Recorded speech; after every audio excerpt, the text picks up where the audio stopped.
গ্রেফতারকৃত সন্ত্রাসীরা হলো সুব্রত বাইন ওরফে ফতে আলী, আবু রাসেল মাসুদ ওরফে মোল্লা মাসুদ, শুটার আরাফাত এবং শরীফ। উদ্ধার করা হয়েছে 5টি বিদেশি পিস্তল, 10টি ম্যাগাজিন, 53 রাউন্ড অ্যামুনিশন, একটি স্যাটেলাইট ফোন।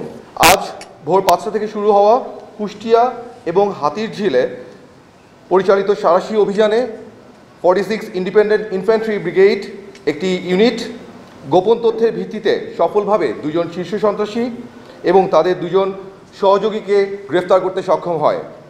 গ্রেফতারকৃত সন্ত্রাসীরা হলো সুব্রত বাইন ওরফে ফতে আলী, আবু রাসেল মাসুদ ওরফে মোল্লা মাসুদ, শুটার আরাফাত এবং শরীফ।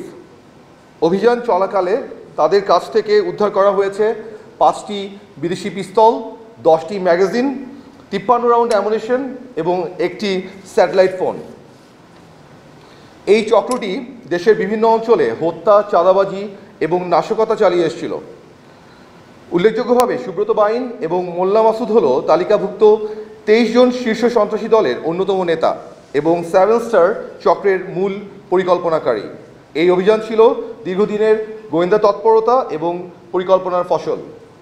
অপারেশনটি অত্যন্ত সুনিপুণভাবে ক্ষয়ক্ষতি বা সংঘর্ষ ছাড়াই পরিচালিত হয়, যা আমাদের বাহিনীর পেশাদারিত্ব এবং রাষ্ট্রের প্রতি দায়বদ্ধতার উজ্জ্বল দৃষ্টান্ত।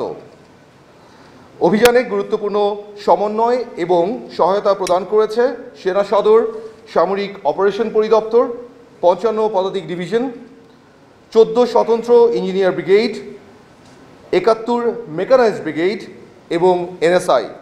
এছাড়াও আমি আপনাদের মাধ্যমে দেশের জনগণকে জানাতে চাই, যে কোনো ধরনের সন্দেহজনক কর্মকাণ্ড কিংবা সন্ত্রাসবাদ সংক্রান্ত যে কোনো তথ্য অনুগ্রহ করে নিকটস্থ সেনাবাহিনী ক্যাম্প অথবা আইনশৃঙ্খলা বাহিনীকে অবগত করবেন।